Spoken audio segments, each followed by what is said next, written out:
Good morning viewers, সবাই তোমরা কেমন আছো? হ্যাঁ, আমিও খুব ভালো আছি। চলো আজকে 10টা কোশ্চেন দেখি কেমন লাগে। যে প্রথম অধ্যায়ে আমাদের ঠান্ডা লড়াই, তার 10টা কোশ্চেন দেখবো, যেগুলো মোস্ট ইম্পর্টেন্ট কোশ্চেন। ঠিক আছে, চলো স্টার্ট করি। তো দেখো বন্ধু, প্রথম প্রশ্ন কি বলছে? যে স্তম্ভ মিলাও। কি বলছে? স্তম্ভ মিলাও। ক স্তম্ভ এবং খ স্তম্ভ, এগুলো দেখো। প্রথমে প্রথমে যেটা বলছে খুবই স্পষ্টভাবে শুনবা। বলছে বার্লিং সংকট দেখা দিয়েছিল 1948 সালে। তাহলে অ্যান্সারটা আসছে এর সাথে সি। এর সাথে সি। কার সাথে? এর সাথে আসছে সি। তাহলে এর সাথে সি কোন জায়গায় আছে? হ্যাঁ আছে, এই দেখো, এর সাথে সি দেখতে পাচ্ছ? আচ্ছা, তো আমরা আর অন্য জায়গায় যাবো না, এর সাথে সি হয়ে গেছে, মানে অ্যান্সার পেয়ে গেলাম। চলো এটা অ্যান্সার আমরা আরাম করেই করে দিলাম। এরপর যদি মনে করো না যে আমরা একটু ভালো করে যাচাই করবো, দেখো কোরিয়া যুদ্ধ হয়েছিল 1950 থেকে 1953 সাল। 1950 থেকে 1953 সাল, ঠিক আছে? 1950 থেকে 1953 সাল। হুম, তারপর হচ্ছিল কি, যে সুয়েজ সংকট, এর আগেবার কোশ্চেন এসেছে সুয়েজ সংকট 1956 সালে। ঠিক আছে, 1956 সালে। লাস্ট হাঙ্গেরি সংকট যেটা 1955 সালে। দেখো, মোস্ট ইম্পর্টেন্ট প্রবাবিলিটি কোশ্চেন, এগুলো আসার চান্স আছে। ওকে, চলো চলো এবার দ্বিতীয় প্রশ্ন দেখি। দেখো দ্বিতীয় প্রশ্ন কি আছে? দ্বিতীয় প্রশ্নে আছে আবার স্তম্ভ মিলাও। যে স্তম্ভগুলো খুব ইম্পর্টেন্ট, এক হচ্ছে এর আগের বার তো ন্যাটো চলে এসেছে, ন্যাটো চলেছে 1950 সালে। তারপরে কি আছে? তারপর হচ্ছে ওয়ার্স 1945। তারপর হচ্ছে কমিনফর্ম 1947। তারপর হচ্ছে সিয়েট 1954। তো এবার অ্যান্সারগুলো আবার দেখে নিই কোনটা কি হচ্ছে। দেখো, এ হচ্ছে, এটার অ্যান্সার আসছে এ। ঠিক আছে, এটার অ্যান্সার আসছে এ। ওকে, আচ্ছা, চলো তৃতীয় প্রশ্ন আবার স্তম্ভ। তৃতীয় প্রশ্ন আবার স্তম্ভ।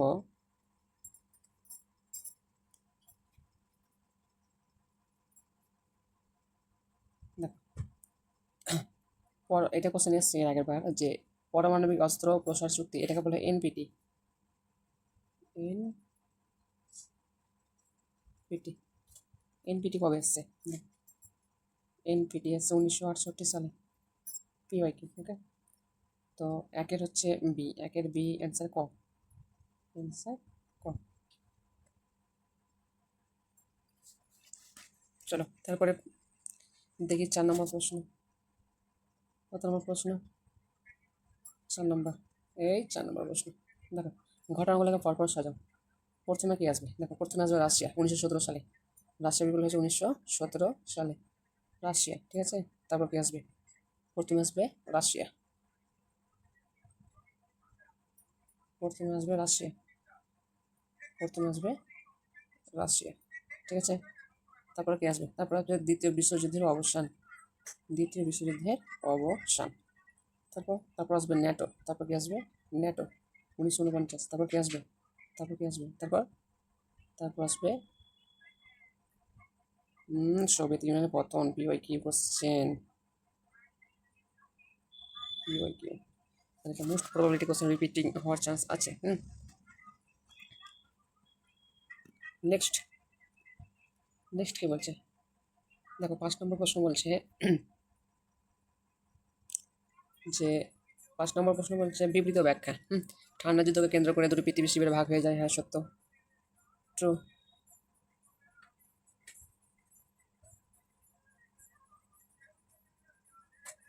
100% সত্য, তাই তো? এটা 100% সত্য। ঠান্ডা যুদ্ধের সময়কাল বিশ্বের দ্বিমত ভাগ হয়ে যায়। হ্যাঁ, এটাও সত্য। তো সত্য দুটোই হচ্ছে, তো অ্যান্সার কি আসবে?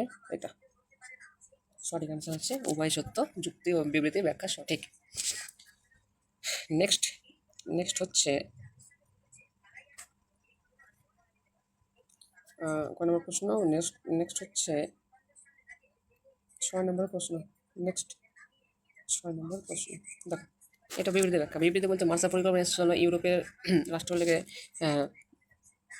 কী করতে, যে নতুন করে আবার তুলে নিয়ে আসতে। কী বলছে, ইউরোপের রাষ্ট্রগুলিকে নতুন করে অর্থাৎ পুনর্গঠন করার চেষ্টা করছে। ঠিক আছে, এর মূল উদ্দেশ্য ছিল। ওকে, এই মূল উদ্দেশ্য ছিল একবারে। দ্বিতীয় বিশ্বযুদ্ধের ইউরোপের পর ভেঙে পড়েছিল। হ্যাঁ, এটাও ঠিক। তাহলে এটার ব্যাখ্যাও সঠিক হবে, এটার ব্যাখ্যা সঠিক। তাহলে এটার অ্যান্সার এ, অ্যান্সার এ। ওকে, আমরা 6টা কোশ্চেন দেখলাম। এবার আমি 7 নম্বর প্রশ্ন, বিবৃতি ও ব্যাখ্যা। বিবৃতি ও ব্যাখ্যা দেখো, কোশ্চেন নাম্বার 7। এখানে কি বলছে, বিবৃতি ব্যাখ্যা আবার। তো এই কোশ্চেনগুলো মোস্ট ইম্পর্টেন্ট পরীক্ষায় আসার জন্য। কি বলছে দেখো, ঠান্ডা লড়াইয়ের সময় দাঁত ছিল উত্তেজনা প্রশমনের একটি প্রচেষ্টা। হ্যাঁ, এটা 100% সত্য, ঠিকই বলেছে। দ্বিতীয় কি বলছে, যে সোভিয়েত ইউনিয়ন ও মার্কিন যুক্তরাষ্ট্রের মধ্যে উন্নত করার জন্য দাতাতের সূচনায় অবশ্যই 1962 সালে এসেছিল দাতাত, যে তাদের মধ্যে সম্পর্ক ভালো করার জন্য। ওকে, 1962 সালে। ঠিক আছে, তো ব্যাখ্যা যেহেতু সঠিক, তো অ্যান্সার আসবে আমাদের এ, অ্যান্সার আসবে এ। ঠিক আছে, এটা অ্যান্সার এ। এগুলো কোশ্চেন মোস্ট প্রবাবিলিটি, ঠিক আছে, পরীক্ষা আসার মতো। তো এবার 8 নম্বর বিবৃতিতে যাই। দেখো, বিবৃতি এটা হচ্ছে 8। ওকে, তো এখানে কি বলছে, ঠান্ডা লড়াইয়ের সময় তৃতীয় বিশ্বের দেশগুলি উন্নত ছিল। নো, কথাটা কি বলছে, এখানে উন্নত ছিল তৃতীয় বিশ্বের সময়। হ্যাঁ, কি বলছে দেখো, দেখো, এই যে দেখো, বলছে উন্নত দেশ কখনোই ছিল না। উন্নত দেশ কখনোই ছিল না। উন্নত ছিল না। উন্নত ছিল না। কি ছিল, উন্নয়ন মানে পিছিয়ে পড়া ছিল। ঠান্ডা লড়াইয়ের প্রথম দুটি শক্তি রাজনৈতিক ও অর্থনৈতিক চাপের মধ্যে ছিল। হ্যাঁ, দুটি চাপে, অর্থনৈতিক, দ্বিতীয় বিশ্বযুদ্ধের পর অর্থনৈতিক ও রাজনৈতিক দুটি চাপই ছিল। ঠিক আছে, চাপ তো দুটোই ছিল, অর্থনৈতিক ছিল, রাজনৈতিকও ছিল। হ্যাঁ, চাপ তো আমাদের দুটোই আমরা দেখতে পেয়েছি, অর্থনৈতিক চাপ ও রাজনৈতিক চাপ। তো এর অ্যান্সারটা কী হবে, এর অ্যান্সারটা হবে যে বিবৃতি মিথ্যা কিন্তু যুক্তিটি সঠিক। বিবৃতি মিথ্যা, যুক্তিটি সঠিক। অ্যান্সার ডি এর সাথে যাবে। কার সাথে, ডি। বিবৃতি মিথ্যা, এটা সঠিক। ওকে, আচ্ছা, লাস্ট 9 নম্বর প্রশ্ন। 9 নম্বর প্রশ্ন যেটা হচ্ছে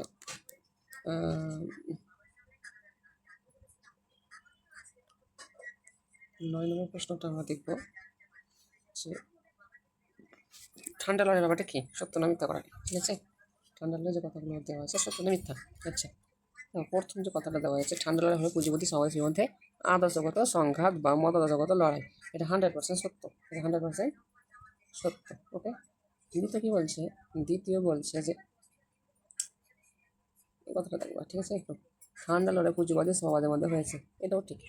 কিন্তু কিন্তু ধর্মগত অনৈক্যতার মধ্যে নয়।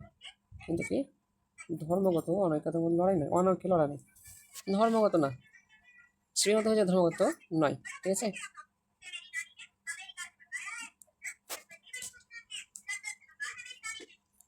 তো 3 নম্বর হচ্ছে ঠান্ডা লড়াই হলো না যুদ্ধ না শান্তির একটা পরিস্থিতি। এটাও সত্য, এটাও সত্য। ঠান্ডা লড়াই দুটো শিবিরের মধ্যে ঐতিহ্য, এটাও মিথ্যা। মিথ্যা হচ্ছে ফর, ঐতিহ্যগত লড়াই না, হিস্টোরিক্যাল কখনো বলেনি, হিস্টোরিক্যাল কখনো বলেনি। আমরা এটাকে দেখবো যে এটা কখনো হিস্টোরিক্যাল লড়াই ছিল না, হিস্টোরিক্যাল লড়াই ছিল না। তো কেবলমাত্র 1 এবং 3 সত্য। 1, 3 সত্য যদি হয়, তো আমরা কোন অপশানে যাব, 1, 3 সত্য হলে, 1, 3 যদি সত্য হয়, তাহলে আমরা অপশন নাম্বার যাব সি। ঠিক আছে, লাস্ট কোশ্চেন আজকার 10 নম্বর প্রশ্ন হচ্ছে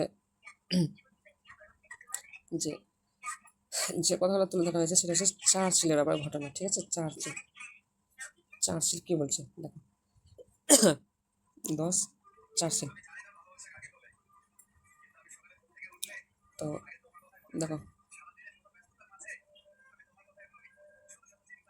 চার্চিল ঠান্ডা লড়াই হলেও দেখো উৎপত্তির কারণ বলছে, ঠান্ডা লড়াইয়ের উৎপত্তিগত কারণ, ঠান্ডা লড়াইয়ের উৎপত্তিগত কারণ, ঠান্ডা লড়াইয়ের উৎপত্তিগত কারণ আমরা পড়বো। তো আমরা আদর্শগত সংঘাতটা আমরা সর্বদা পাই, যেটা এটাকে পেলাম মতাদর্শগত সংঘাত। চার্চিলের বক্তব্য 1946 এসেছে, এটাও সত্য। হ্যাঁ, এবার দেখো, জোট নিরপেক্ষতা আন্দোলনের পারস্পরিক পরস্পর বিরোধী জোট গঠন, এটা কিন্তু মিথ্যা। হ্যাঁ, পরস্পর বিরোধী জোট গঠন এটা ঠান্ডা লড়াই চলাকালীন হয়েছিল, ওই কারণে এটা সব কথাটা মিথ্যা। তো আমি 3 নম্বরটা এলিমিনেট করব। যদি 3 নম্বরটা বাদ দিই, 3 নম্বরটা ভুল, মানে এটা আছে, এটা এই দুটো অপশন হবে না, এই দুটো অপশন উত্তর হবে না। তো অ্যান্সার কোনটা হবে, এটা বা এটা? তো আদর্শ সংখ্যাটা সত্য, সত্য, এটাও সত্য আছে। তারপর চাষের ফান্ড রক্ত দিয়েছে, এটাও সত্য, এখানে মিথ্যা দিয়েছে, ঠিক আছে। তাহলে এই অ্যান্সারটা হবে না। সঠিক অ্যান্সার হচ্ছে